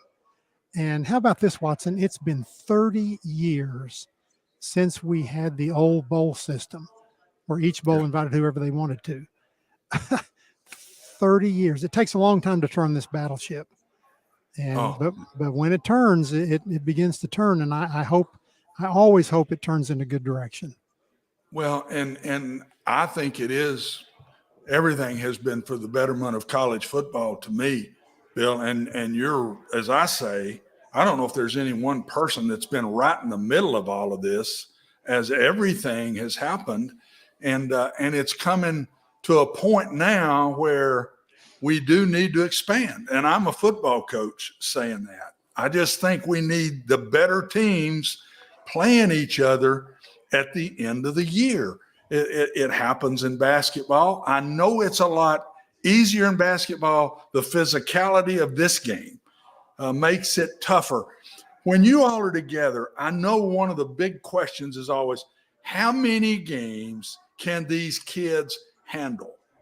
How do you all as a group talk through that, Bill, in a physicality way, in a mental way, in a education way?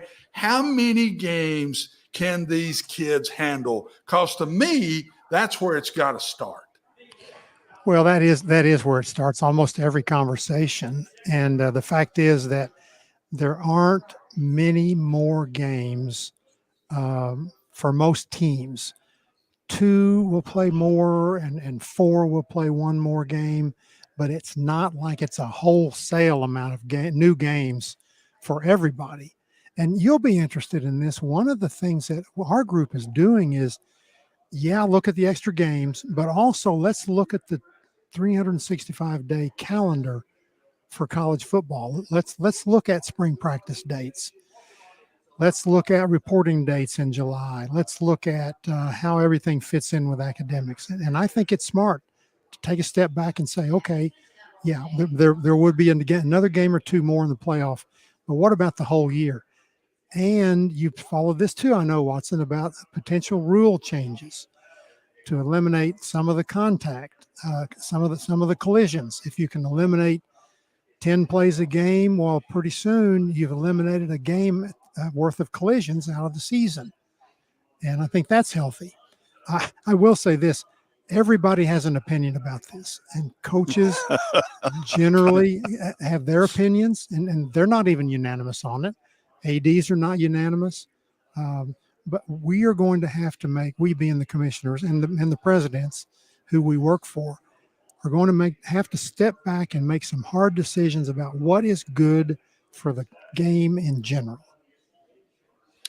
Bill, is there any thought of trying to find a way to shorten the games? What's happened as we need to expand the playoffs, as I truly think we do, the games are getting longer. The style of offenses that I was one of the ones that was into this no huddle, fast pace, it's changed the game. The game is not what it was when I played in the 60s, when I coached even in the 80s. I mean, people were averaging 15 throws a game in the 80s, in the lower 80s sometimes.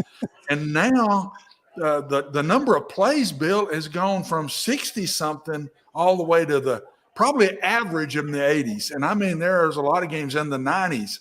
Is there any way in the world to cut the number of plays back in these games? Is that part of your job? Are you listening to any of that thought process? Yep, that's absolutely being talked about. And I think we'll see that within the next, I don't know how long, 3 to 5 years. We'll see that. That will happen. What are some of the thoughts with it? Not stopping the ball on incomplete passes. What are even some of the little things, Bill, that you could even bring up that have been at least discussed? Well, that's the big one. Shorten the game. That's the big one. Not stopping the clock on incomplete passes. Changing the out of bounds situation some way. Actually, to focus, those are the two biggest ones that people are talking about. Yeah, and you look at the NFL, Bill, right now. The NFL plays in the 60s, and college football is in the 80s as far as number of plays. The NFL plays a lot more games, but they have also figured out a way to shorten their game, and their halftimes are much shorter than the college halftime. So they've done some things. I'm sure you've looked at the NFL model a little bit too. Oh, we have. They've done a great job with that. And I really, just to repeat, I do think incomplete passes and out of bounds plays will be where you'll see the changes happen. We need, Watson, we need to get where FCS football, the top 10 conferences have more to say about how their game is being run. And with all due respect to a D2 or D3 school, and I love D2 and D3, but we need to have more autonomy among our 130 schools about how our game is being run. And I think we'll get there also. Bill, you just nailed it. I 100% agree. There's a point in time to me that the Division I, the FBS schools should be making their own rules. And the Division II guys don't even come close to the issues the Division I guys have. I've always said that. I've never understood that. And is that close to, do you think, is that close to ever happening? I wouldn't classify it as close like next week, but I believe it will happen, and before too long. Yep. Another area to me, Bill, as all of this conference moving around and Big Ten taking these two, SEC taking these, Big 12 looking for this, has that slowed this down some with all of this in play right now? I don't see it. No, I don't think it has. I think neutral at best. We still have the same commissioners at the table, except for Bob Bowlesby having retired, of course. The same issues are still at play. So no, I don't see. I think that's neutral as far as CFP changing.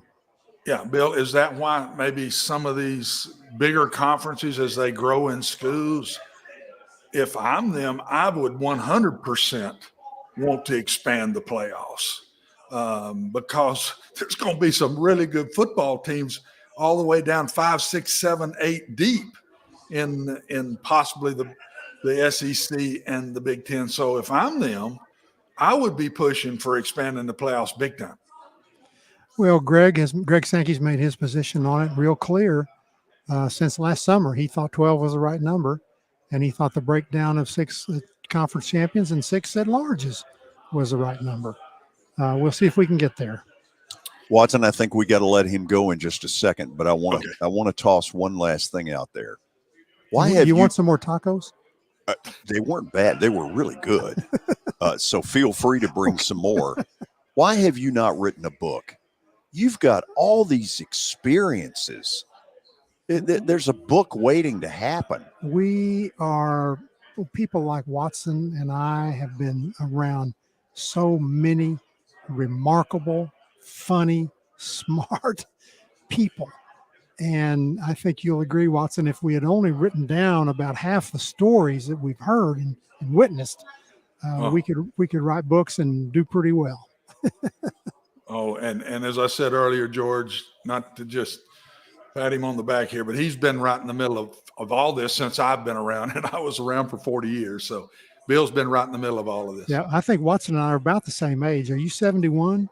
72. 72. Yep. Okay, you got me a little bit. Take a good look as I shift the camera. There's 72-year-old Watson Brown. He is still the youngest 72. Well, Bill, that's blonde hair. I'll be George says it's gray hair, white hair. It's blonde hair. blonde. that you see. Well, I'll be caught up with you in September. And you know who's our age too, Watson, is Roy Williams. Roy will be 72 in August. Oh, gracious. Yep. Thanks for Bunch coming of old over here. fogies. We're about to be left behind, Bill. You're still going, man. Hey. Represent us all well. Hey, Watson, half of the audience just tuned us out when they found out how old we are. And I'm no spring chicken. Thank you for coming over here and doing this. Thank you, George. Watson, great to talk to you. Take care. Good to talk to you, man. Good luck. Thank you Bill for what you do. Hancock is the executive director of the college football playoff. When we saw him earlier today, I wanted to get him on like that, and it was really cool that we were able to pull that. After the break, a little Missouri Tiger football, a little reaction to this interview, and the one with Brent Zwerneman from the Houston Chronicle. So stay tuned. This is the George Plaster Show on Main Street Media Television. How do you measure success? In points? In wins? Or trophies? At Shelter Insurance, we measure success in the quality of our products and services, in our community support, in being there when you need us most. We're your shield. We're your shelter. For auto, home, life, or business insurance, see agents Jim Pratt or Heather Clifton in Dixon. Mid-Tennessee Bone and Joint treats your orthopedic injuries and existing conditions. Our trained physicians will get you back in the game faster. Contact us at 931-381-2663 or www.mtbj.net.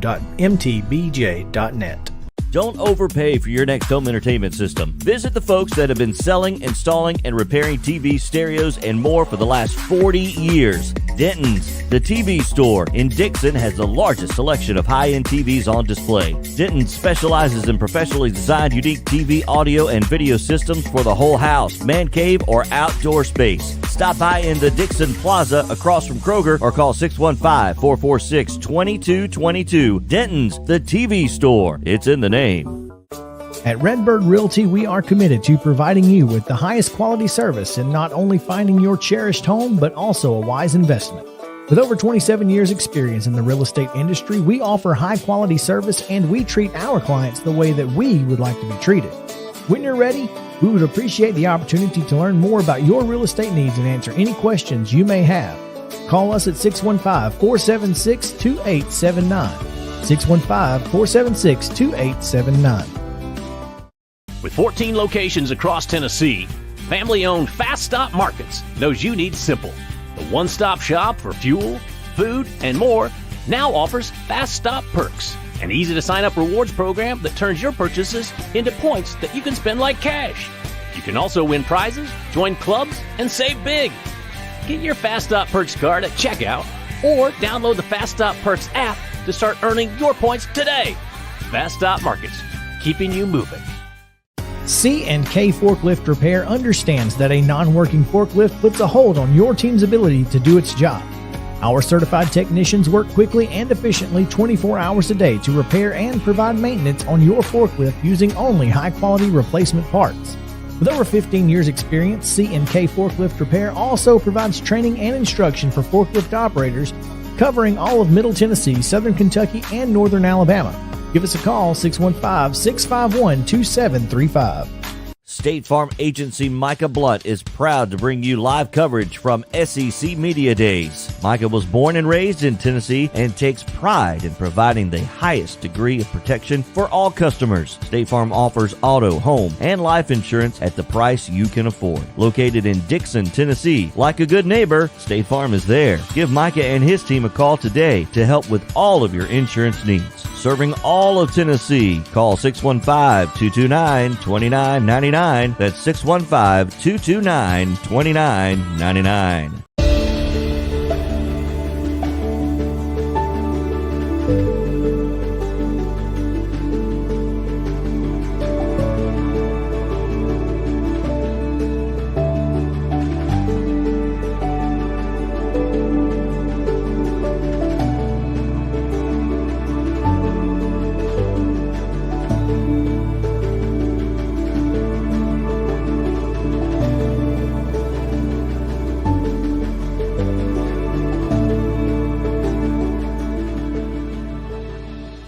Mid-Tennessee Bone & Joint has been the official sports medicine provider for Maury County Schools for more than 40 years.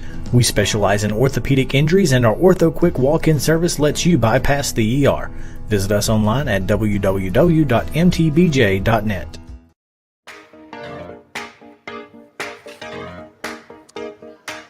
Okay, we are back. We have had a busy 5 o'clock hour already. Let me say hello to my buddy Brian Stewart, who joins us from back in town. I hear we got some rain today. Yes, sir. It's been raining. It's been raining pretty steady all day. It's finally starting to clear up, but I'm sure that being down there in SEC Media Days today, y'all have had no worries about weather. Oh, no. I'm sure it's been a great day for all of you guys down there. Hope you're having a great time. Oh, we've had a blast. Brian, tell me a little bit. You brought several of your agents who work with you on this commercial a couple of days ago. Talk a little bit more. You seem really proud of that group. Yeah, look, this company's been around for 48 years this year, George, and it's matter of fact, one of my agents, Shelly Tucker, her parents are the ones that actually started this company back in 1974. And she still to this day is going strong, working hard. Basically, we have agents that have been here since 1985. We've got agents that just joined last month. One thing that I've kept in mind as far as moving forward with this company is that we want to keep the community in mind, and we want to make sure that all our clients know that they're going to be treated like family. That's one of the main criteria for working here at One Stop. We've got 30 agents, and every one of them have a family, care about their clients as family. And that's why most of the business that comes through our doors is referral based. We don't do a whole lot of advertising, except when it comes to the George Plaster Show. I love it. We got to be on this show. I love it. So yeah, we have a great group of agents here. We all have a common goal. We want to put food on the table for our families, and we want to help other families find their home and help in any real estate need that they have. Tell people how they can reach you. It's 615-822-0750 for the office, 615-440-7011 for my personal cell. And then on the internet, we're at OneStopRealtyTN.com. We're on Facebook and Instagram, and I would love to see people go on there and like and follow our page. Beautiful. Let's do this again tomorrow, Brian. Well, George, tomorrow we have at 9:05 is the, in my opinion, as you can see here, the best team in the country. Alabama is going to be on Media Row there. So I hope you give a shout out for me to Coach Saban tomorrow. Let me tell you something. If I get within 100 yards of him, it'll be a miracle. This place will be packed. Yes, absolutely. Tell Eli and everybody that you can for Alabama we said hello, okay? Thank you, I'll do it. George. See you tomorrow. All right. Bye-bye. Okay, it has been an incredible 5 o'clock hour. Wall to wall, great stuff. We're going to talk a little Missouri Tiger here in just a minute. Eli Drinkwitz was the last of the three coaches who took to the podium just about an hour ago. Who's heading up our Missouri talk? So our Missouri talk, George, is headed up by Sumner Funeral and Cremation. They are sharing their family with yours in your time of need. Now with 2 convenient locations in Gallatin and Hendersonville, and online at sumnerfuneral.com. Sumner Funeral and Cremation, traditional, affordable, and dignified. Watson, in about 3 minutes or less, they confused me. They were 6-7 a year ago. There were times where I thought Connor Bazelak was an emerging star quarterback, and then there were times where I just looked at him and I couldn't figure him out. Well, I think we're going into the season with the same thought, George. Number one, they gave up 200 yards a game rushing last year for the whole season, not just through the SEC. They have got to fix that. You got no chance in the SEC if you can't, in some way, some form of way, stop the run. And that was their nemesis. They were inconsistent on offense, but they had to score so many points because their defense was just so bad. I can remember games last year, guys, they score a lot of points and just lose. I mean, it's high-scoring games, but in the SEC, it starts up front.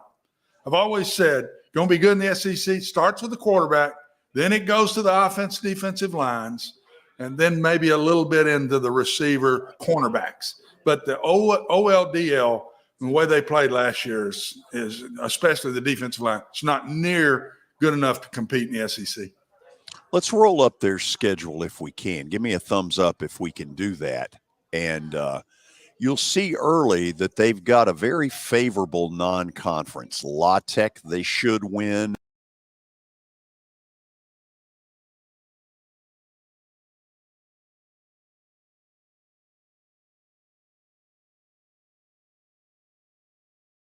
Wins to get themselves to a bowl game.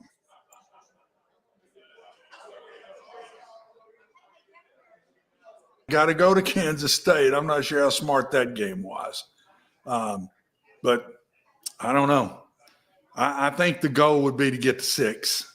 If they get to 6-6, I think they've had a good year compared to the way they looked last year to me. We jammed a lot into this 5 o'clock hour. What was your biggest take from what Bill Hancock said? There will be playoffs. So we're going to extend the playoffs. And I'm 100% behind that. There's not a better guy that's going to stay on top of it than Bill. He knows so many people, George. He can go straight to this one and find out what's going on, what you really think. He can get to any conference. He's the right guy to expand this. I think it will go to 12. I'm not sure how quick. I think it'll be quicker than 4 years, personally. But do you really? I just got a feeling it will. Okay. I think when Oklahoma and Texas and UCLA and Southern Cal jump into these conferences and they could be down around 5 or 6. They don't want to be left out when they're really good. They want those playoffs expanded with 6 at-larges in that. We've jammed a lot into today, and it'll probably feel that way over the next couple of days. We'll take our final break, and then the Plaster Bet of the Day is coming up on Main Street Media Television.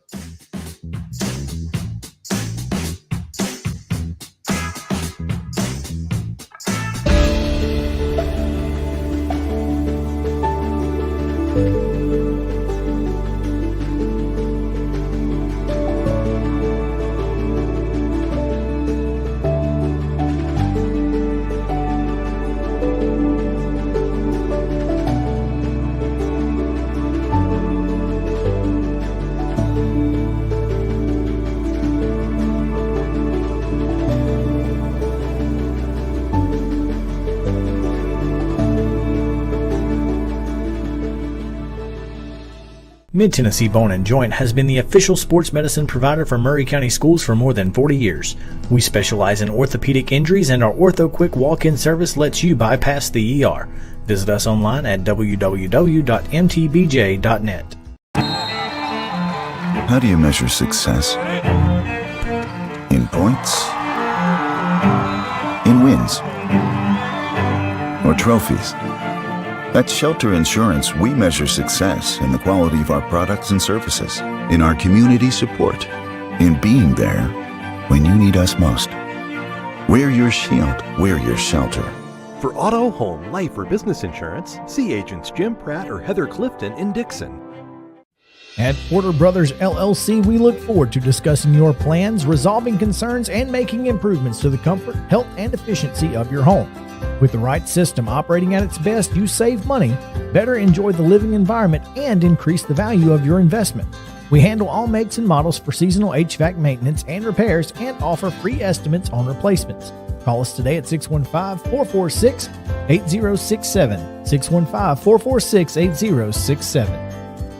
Serving Williamson and surrounding counties, Bone and Joint Institute of Tennessee offers comprehensive orthopedic care with 16 subspecialized physicians. Our practice provides high-tech care with a hometown touch. We offer physician clinics, physical and occupational therapy, advanced imaging, and surgical services, including interventional procedures. Call us at 615-791-2630. We're Bone and Joint Institute of Tennessee. High-tech care with a hometown touch. As a two-term county commissioner, we built the County Justice Center and the Burns Middle School, all while maintaining a budget surplus. We were able to secure additional funding for all of the volunteer fire departments to get the vital equipment that they need to do their job. I fought on the front lines in Iraq. With your vote, I'll fight on the front lines in our community to give you a voice. Let's do this together. Paid for by Jeff Eby for State Representative, District 69. Area 51 Tech Solutions is focused on expert service with quality parts at an affordable price.